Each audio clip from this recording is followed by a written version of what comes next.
Saludos amigos, ¿cómo están? Nuevamente aquí desde la ciudad de Natania, trayendo para ustedes la disertación sobre la parashá que corresponde a esta semana. Tenemos doble parashá, tenemos la parashá Tazria, que empieza en el libro de Vaikra, en el capítulo 12, y vamos a abordar también, en lo que el tiempo nos permita, la parashá Metzorah, que abarca desde el capítulo 13 al 14. Entonces, esto de contexto para tratar de ir al ritmo conforme está establecido dentro del ciclo anual de nuestras parashá. Bien, en el capítulo 12 comienza la Torá de la siguiente manera. El Eterno habló a Moshe para decir a los hijos de Israel, para decir: cuando una mujer conciba y dé a luz un varón, será impura durante un periodo de 7 días. Como durante los días de su flujo menstrual será impura, y en el 8º día será circuncidada la carne de su prepucio, y durante 33 días ella permanecerá en la sangre de su purificación. Al terminar la parashá de la semana anterior, la parashá Shemini, nos pudimos abarcar acerca de los últimos temas que hablaban sobre los alimentos permitidos y prohibidos. Dentro de todo el sistema que la Torá nos legisla, viene con el objetivo de tratar de procurar la santidad del pueblo de Israel. Para eso es dada la Torá al pueblo de Israel, al Sinai. Por lo tanto, es bueno entender que cuando la Torá habla sobre el concepto de Kedushá, se está hablando de la búsqueda del ser humano en mantener su alma pura, conforme fue concebida. Y por consiguiente, cuando la Torá habla de impureza, se refiere a la energía que es negativa y contraria a todo lo que es el estado de pureza del ser humano. Por lo tanto, podemos entender que Kedushá es una forma de energía que se establece para que el hombre pueda lograr su objetivo, no solamente de forma individual, sino colectiva, conjuntamente con toda la creación. Y la impureza, ¿verdad? La tuma es una fuerza a la cual el hombre no está preparado ni percibido para poderla tolerar, y por consiguiente es destructiva. Es una energía que no solamente puede destruir a la persona de forma individual, sino que también destruye de forma colectiva. Teniendo esto en mente, vamos a tratar de entonces conseguir acá por qué la Torá viene a lo largo de todo este proceso de leyes, de rituales que vienen a hacerse a través del Mishkan, porque el Mishkan como estructura viene a ser establecido con el objetivo de establecer la presencia divina, como estuvimos observando en la semana anterior, dentro del pueblo de Israel, y para eso es necesario mantenerse en ese estado de pureza. Por lo tanto, aquí en este capítulo 12 se insta a que la mujer, una vez que ella concibe, ¿ok?, y trae un hijo varón, ella debe mantenerse impura durante un periodo de 7 días. Esto es lo que se conoce como nidá. Ese es igual como cuando la mujer viene de su proceso menstrual, ¿okay? Durante este periodo de 7 días la mujer es impura, de acuerdo a las leyes de la Torá. Aunque los Jajamín, como dijimos ya en la parashá de Bereshit, estudiamos, establecieron algunas reglamentaciones con respecto a eso. Pero de la Torá, 7 días, una vez que la mujer ve mancha, es impura. Entonces, la Torá aquí viene a mandar que la mujer cuando da luz, ella va a mantenerse impura, en el caso de ser un varón, durante 7 días, es decir, en estatus de nidá. Y durante los 33 días restantes, ella debe permanecer en la sangre de su purificación. Antes de abordar acá, vamos a tratar de disertar aquí sobre algunas cosas que son sumamente importantes y que es bueno entenderla. Aquí, cuando la Torá nos habla de que la mujer concibe, la palabra para concebir, que viene traducido en esta versión, es cuando dice que ella produce simiente, ¿okay? Que la mujer produce simiente, ¿okay? Y tiene un hijo varón. De aquí, Jajamim nos enseñan que la que determina el sexo desde el punto de vista biológico es la mujer. ¿Sí? La mujer es la que tiene la función de determinar si la criatura que concibe es hombre o mujer. Lógicamente esto está todo sujeto a la supervisión divina, es decir, a lo que el Eterno establezca. Pero dentro de lo que es la parte biológica, a mí no entienden y nos enseñan, tratar la Gemara, hay discusiones que hablan sobre que la mujer es la que determina el sexo de la criatura. ¿Okay? Cuando ella emite simiente, es entender que cuando la mujer se realiza en la relación con su pareja en forma inicial, es proclive a que el resultado de esta relación, en caso de ella concebir, sea varón. ¿Ok?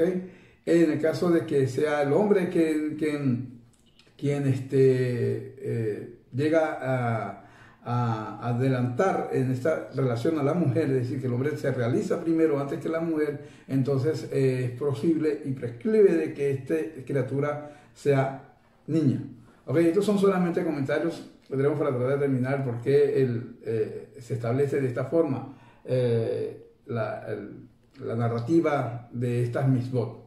Ok, entonces dice que al octavo día debe ser circuncidada la carne del perpucio. Se entiende que es de la criatura, del niño. ¿Ok? Y 33 días restantes ella permanecerá en la sangre de su purificación. Quiere decir que ritualmente ella estaría siendo considerada pura durante esos 33 días. Es decir, de acuerdo a la Torah, eso sería concerniente a que estaría permitida para su esposo después de estos 33, en el transcurso de estos 33 días. ¿Ok?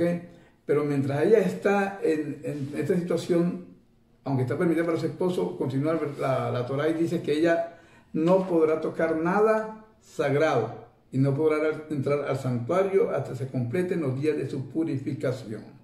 Es decir, cuando te nada sagrado se refiere a la terumá, ¿correcto? Porque ella no puede comer nada de los alimentos que tienen esta kedushá y que tampoco puede estar dentro del santuario, es decir, dentro del Mishkan. Y por consiguiente, lo que correspondía a la mujer está en el Mishkan, que sería llegar hasta el atrio de las mujeres. Y si ella da a luz a una mujer, será impura durante 2 semanas, como durante su periodo de menstruación. Es decir, que aquí, en el caso de que ella dé a luz a una niña, entonces se duplica el tiempo de nidad de 7 días a 14 días, de lo que concierne a 2 semanas, y su periodo de 66 días posteriores, para completar los 2 meses, los 80 días, sería en el concepto de la sangre de su purificación, es decir, permitida después, en el recurso de estos 66 días, para que tenga relación con su marido. ¿Ok? Entonces, durante esta situación, a pesar de que la Torá determina que está permitida la unión de la pareja, una vez que transcurren los días de nidá, es decir, bien sea la nidad natural, la nidad natural por un varón o por una niña, a pesar de que está permitida después de esta situación de nidá, la costumbre del pueblo de Israel es que se respeta y no se allegan las parejas durante todo este periodo, bien sea los 40 días, en el caso de que dé a luz un niño, y 80 días en el caso de que dé a luz una niña. ¿Okay? Posteriormente, verso 6, dice que al completarse los días de su purificación por un hijo o por una hija, deberá traer un cordero de 1 año en ofrenda de ascensión y un palomino o un tórtolo en ofrenda de pecado a la entrada de la tienda de la cita. Y el Cohen ofrendará delante del Eterno y hará expiación por ella, y ella se volverá pura de la fuente de su sangre. ¿Cuándo sucede esto? Al final del periodo de 40 o de 80 días. ¿Ok? Entonces ella debe traer esta ofrenda de Olá y ofrenda de expiación a través de estos animales que se representan acá, y a través de esta situación ella quedaba entonces ritualmente pura. Pregunta: ¿por qué ella necesita traer una ofrenda de pecado? Porque en determinadas circunstancias se entiende de que la ofrenda de pecado se trae solamente a través de una falta. ¿Qué falta comete la mujer cuando trae a luz o trae a la vida un hijo? La falta es que generalmente la mujer, cuando pasa por los dolores del parto, todo lo que es el trabajo del parto, en su circunstancia puntual, ella promete no tener más relaciones con su marido. Consecuentemente, esta es una promesa que no puede sostener porque se debe a su marido, es parte del derecho de su marido, y por lo tanto eso es como considerarse como un juramento en falso. Ante esta situación, la persona, la mujer, debe entonces traer ese sacrificio de pecado. ¿Por qué esperar 40 días si es hombre? ¿Por qué esperar 80 días si es niña, la que da a luz?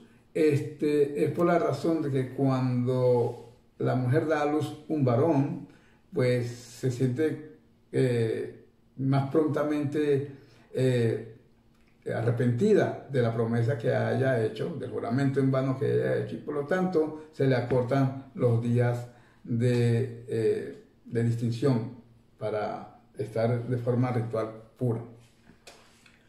Vemos entonces que llegamos a esta situación al capítulo 13, donde el Eterno le habla a Moshe para decir: si una persona tuviese en la piel de su carne una mancha clara o una mancha blanquecina o una brillante y se convierte en afección, Zaharat, en la piel de su carne, deberá ser traída a Aarón el Cohen o a uno de sus hijos, los Cohanim. Y el Cohen deberá observar la afección en la piel de la carne, y si el pelo de la afección cutánea se ha vuelto blanco y el aspecto de la afección cutánea es más hondo que la piel de su carne, afección de Sará es. Antes de entrar aquí a este tema de la Sará, sobre lo que se traduce como la maldición de la lepra, vamos a entender primero que no es la lepra común. En eso todos los exégetas pues, han establecido que lo que sucedía en esta circunstancia era una situación espiritual, no clínicamente médica como la lepra que se conoce hoy en día. Para entender y entrar un poco más en detalle sobre esto, hay que entender de que el pueblo judío a lo largo de su existencia siempre ha percibido a Dios no solamente como el creador del mundo, sino como el supervisor del mundo, no solamente desde el punto de vista global, general, sino también desde el punto de vista particular. Por consiguiente, cuando viene una situación de índole espiritual como esta, que tiene el reflejo, bien sea en los bienes, bien sea en los hijos o en nuestro cuerpo, debemos de entender de que no es una situación fortuita, de que es una situación que viene para tratar de despertarnos, porque estamos generando circunstancias que arrojan sobre nosotros esta energía negativa, como decíamos en un principio. Son muchas las razones por las cuales se le atribuye que el pueblo de Israel sufría de esta dolencia, de este mal espiritual en los tiempos en que se estableció. Primero, nuestros sabios dicen que esto venía a través de la Shon Hara, es decir, de la lengua malvada, del hablar mal de los demás. Bien lo dijo Salomón en el Misley, en Proverbios, dice que la muerte y la vida están en la lengua. Por lo tanto, hay toda una serie de circunstancias, de leyes que rigen cómo debe ser nuestro dibur, nuestra habla. Dentro de esta circunstancia hay toda una serie de leyes y observaciones que es conveniente estudiarla. Hafez Haim es el máximo exponente de estas leyes y podemos conseguir infinidad de libros.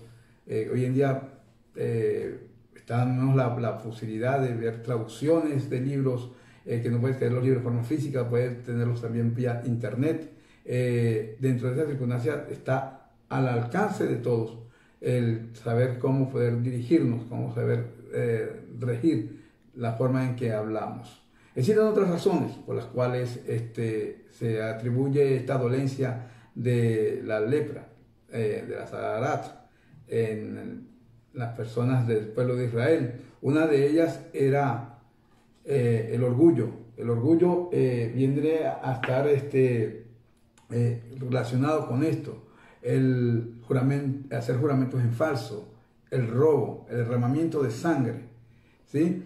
Entonces, dentro de todas estas circunstancias, vemos que la Lashon Hara tiene en sí todas estas circunstancias unidos a ella. Por ejemplo, cuando una persona habla mal de alguien, es porque se cree superior a esa persona.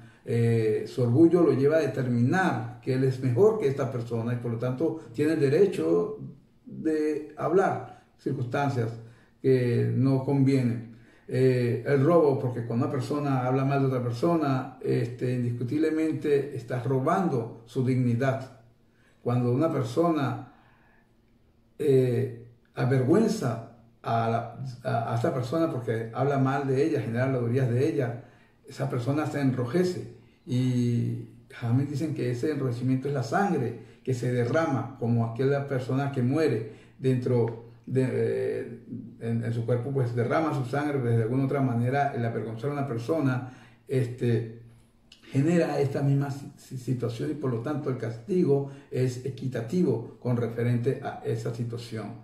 Otra de las cosas que se hace es hacer juramentos en falso, cuando unas circunstancias no son ciertas, hay veces la persona por mantener sus palabras y establecer que lo que se hace, se atreve incluso a jurar circunstancias que son o no son debidas.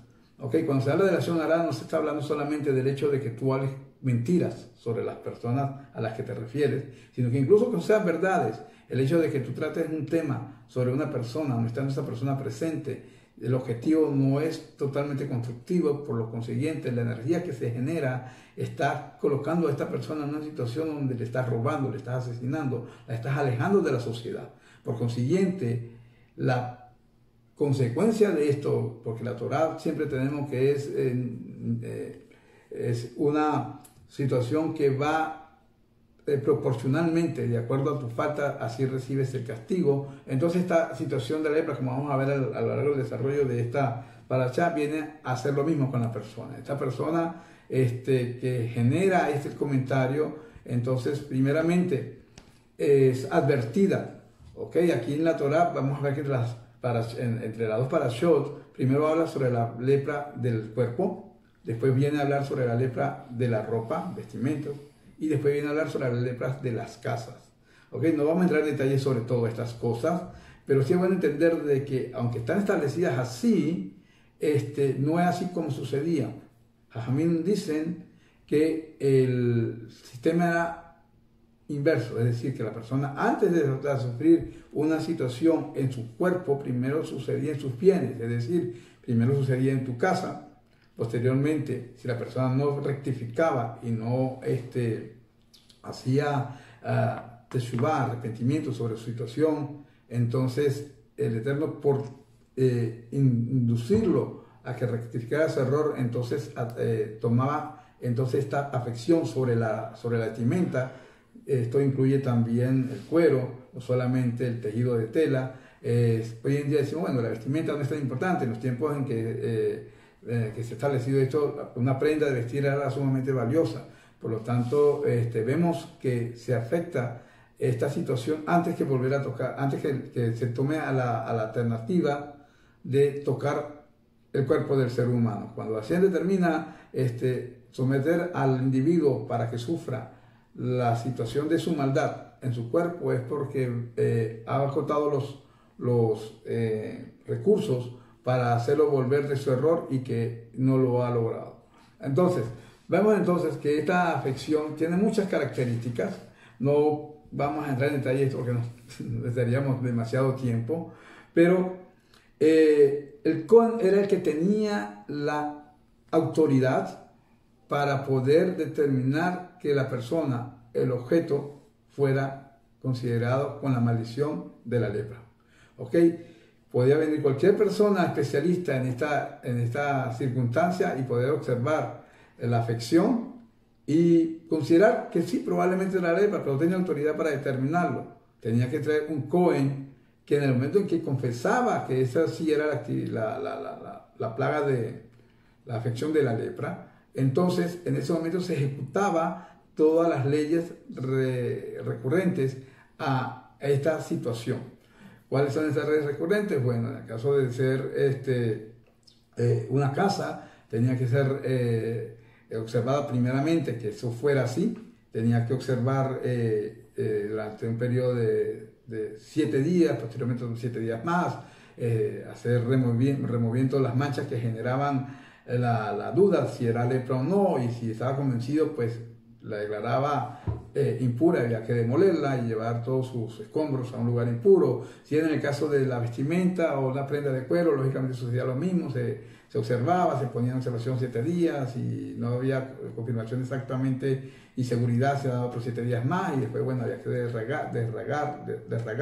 desgarrar, perdón, el tejido o la piel de acuerdo a las circunstancias y posteriormente habría que sumergir esta prenda dentro de un mikve. Y en el caso de la persona, pues cuando la persona era afectada con esta situación, entonces tenía que ir al Cohen, y el Cohen, una vez que lo determinaba que era lepra, después de haber descartado que hubiera sido cualquier otra afección secundaria que no tenía nada que ver con esta maldición, entonces se colocaba a esta persona aislada, de que salir fuera del campamento, no solamente del campamento de la Kedushá, que era el Mishkan, sino desde el campamento de los Levín y también del campamento de Israel. Tiene que salir de fuera, tiene que ir aparte, tiene que ser aislado.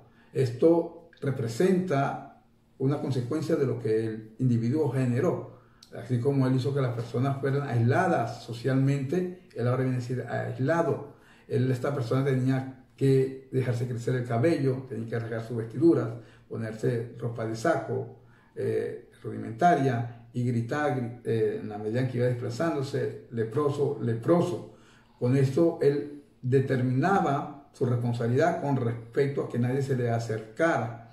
Entonces, así conforme él generó una situación así para quien habló mal, entonces viene el castigo en la misma proporción y viene a sufrir esta situación.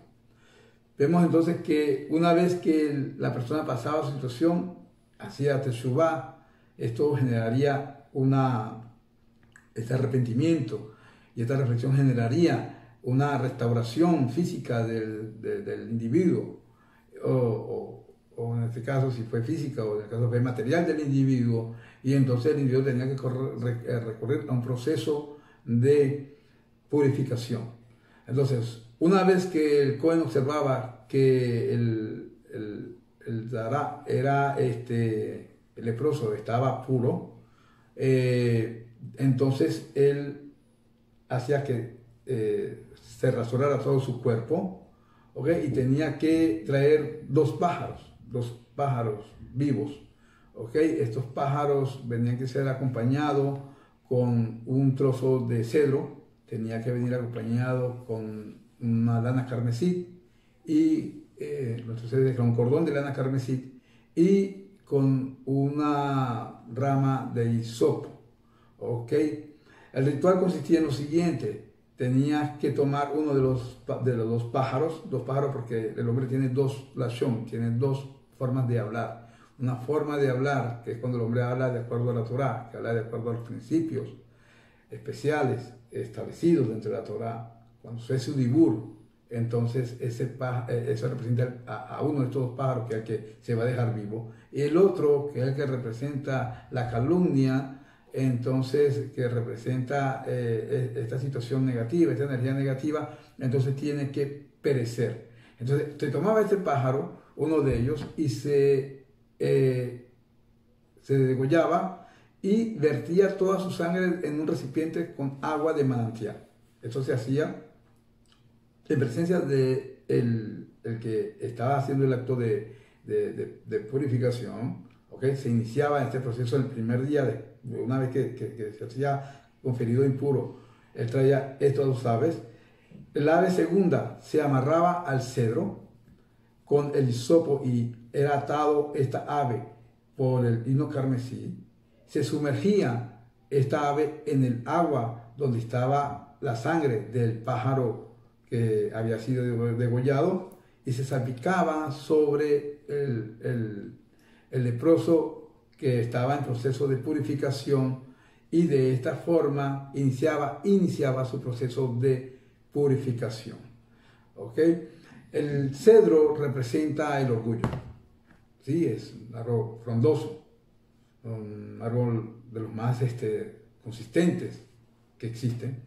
El lana carmesit representa la característica del color carmesí, se toma del gusano, ¿okay? Un gusano daba este tinte, por lo tanto quiere decir que el orgullo te ata a la condición de gusano, y que esta situación te arrastra a lo más bajo, por eso la rama de hisopo. Todo esto entonces simbólicamente traía una lección a la persona que estaba en su proceso de purificación, y dentro de esta circunstancia se dejaba libre a este pájaro sobre el cual se sumergía y se rociaba estas aguas sobre la persona que había sufrido de esta afección. ¿Okay? Posteriormente había que contar 7 días.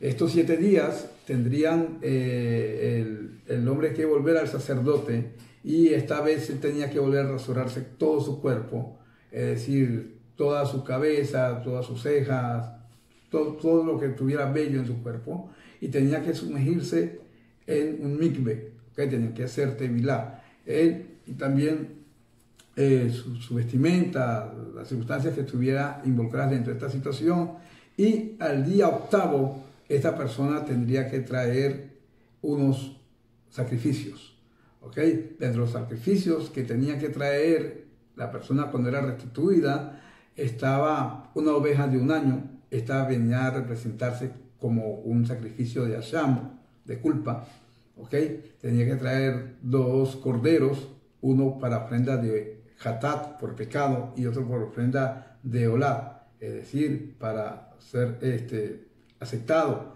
delante del Eterno. Y dentro de esta situación, el ritual es sumamente aleccionador. Vemos que el Mexorá no podía entrar dentro del Bet HaMikdash, por lo tanto tendría que estar en la parte que era fronteriza al atrio.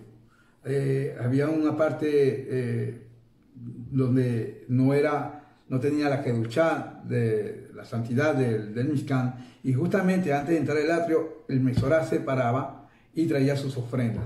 ¿Okay? Él colocaba su mano dentro del atrio, pasaba solamente la mano, él quedaba su cuerpo afuera, solamente pasaba la mano dentro del atrio para colocar la mano sobre la cabeza de la oveja. Este animal era degollado ritualmente, y dentro de todo el proceso que se hacía, el Mexorá tenía que traer, el hombre que estaba haciendo la purificación tenía que colocar ahora no su mano sino su cabeza, colocar su cabeza, y el Cohen colocaba sangre en la oreja derecha, en el pulgar derecho de la mano y el pulgar derecho del pie. Posteriormente sobre esto se colocaba también aceite, del aceite que se traía también el Cohen, en este caso un segundo Cohen venía y traía el aceite y colocaba también en las mismas partes, en el oído derecho, en el pulgar derecho de la mano y en el pulgar derecho del pie. Esto simboliza que el hombre es juzgado por lo que oye y cómo se conduce y cómo anda. Entonces, dentro de esta situación, el Eterno coloca esta situación como forma educativa, didáctica, para que el hombre pueda apercibir del daño y la transgresión del que había sido, de la que él había hecho objeto a otras personas.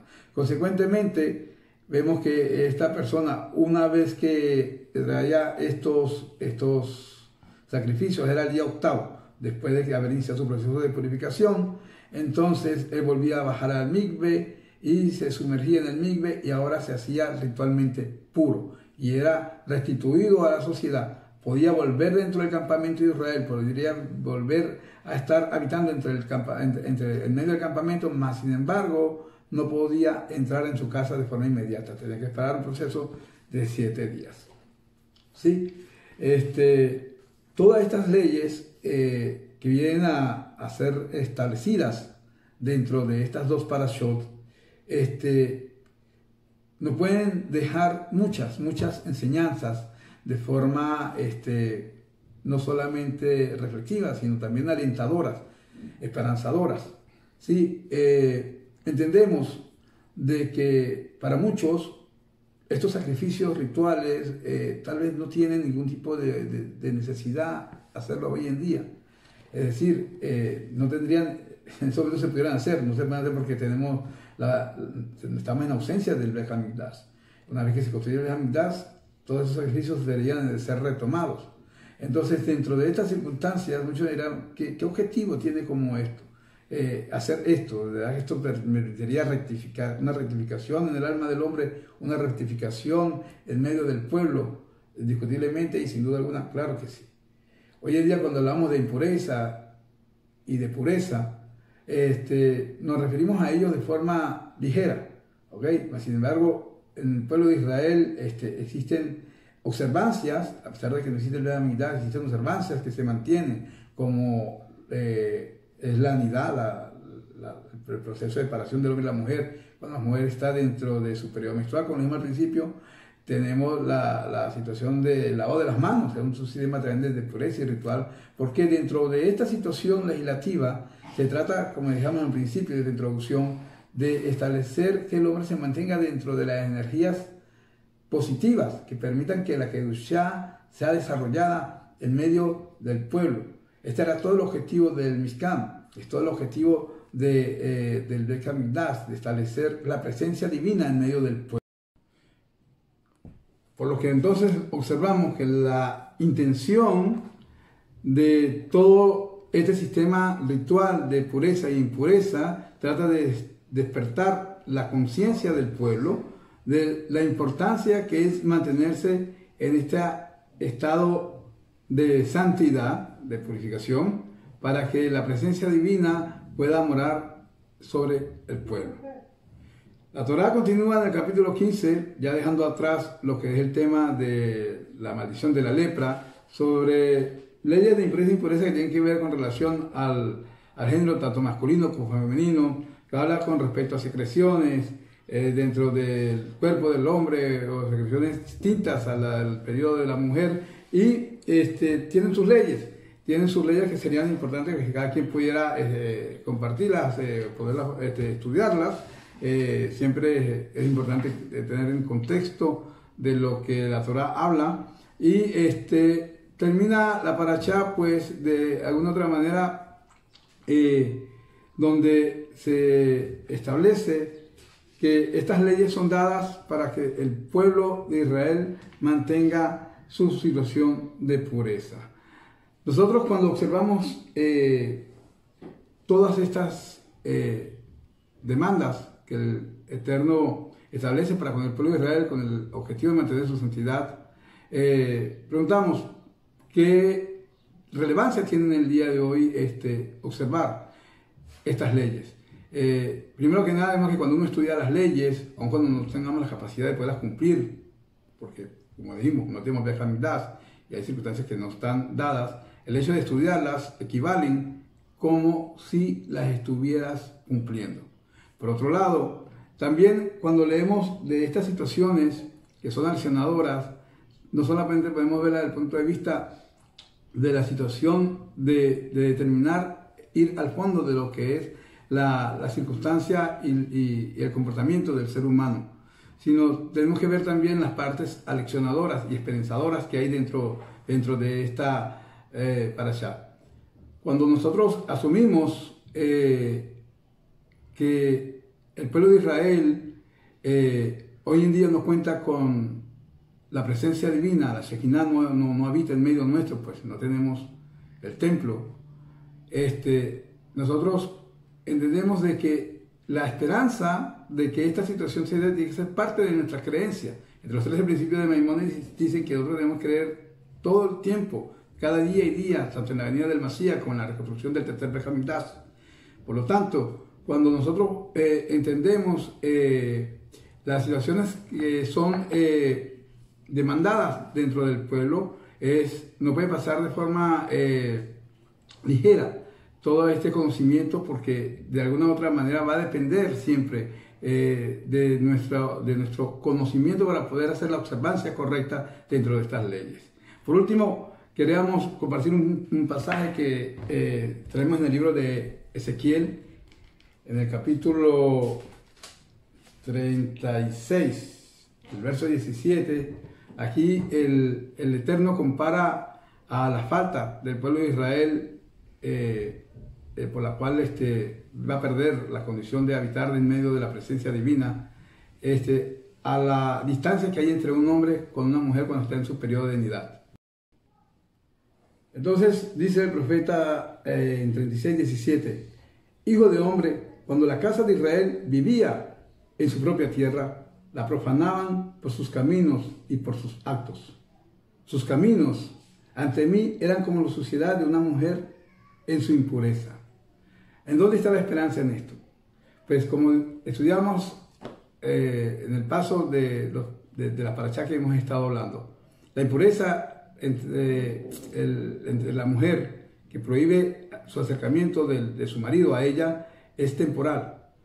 Esta situación no es constante. Entonces, Ezequiel lo quiere alentar aquí como pueblo, diciéndome de que nosotros no que estamos siendo descartados como pueblo por parte de Dios, sino por el contrario, que nuestra situación, nuestra desobediencia ha hecho que por un periodo de tiempo, así como una mujer está alejada de su marido en su periodo menstrual, nosotros como pueblo estamos alejados de la presencia divina. Mejor dicho, la presencia divina está alejada de nosotros.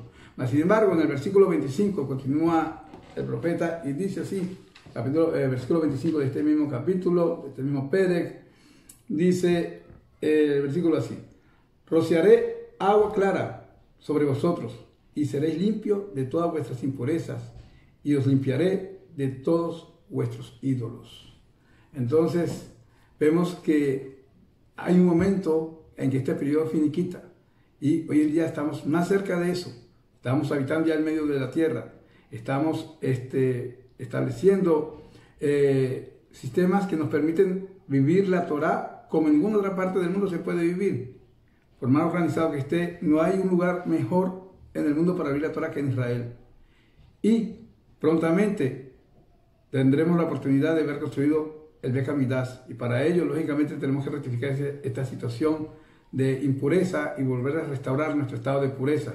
Estas aguas puras, a las cuales dice el versículo aquí, que serán arrojadas sobre nosotros para poder purificarnos, hace alusión por una parte a las cenizas de la vaca roja, que es lo que determinará el poder permitir al hombre limpiarse de su impureza y poder volver a tener acceso al lugar santísimo, al lugar santo.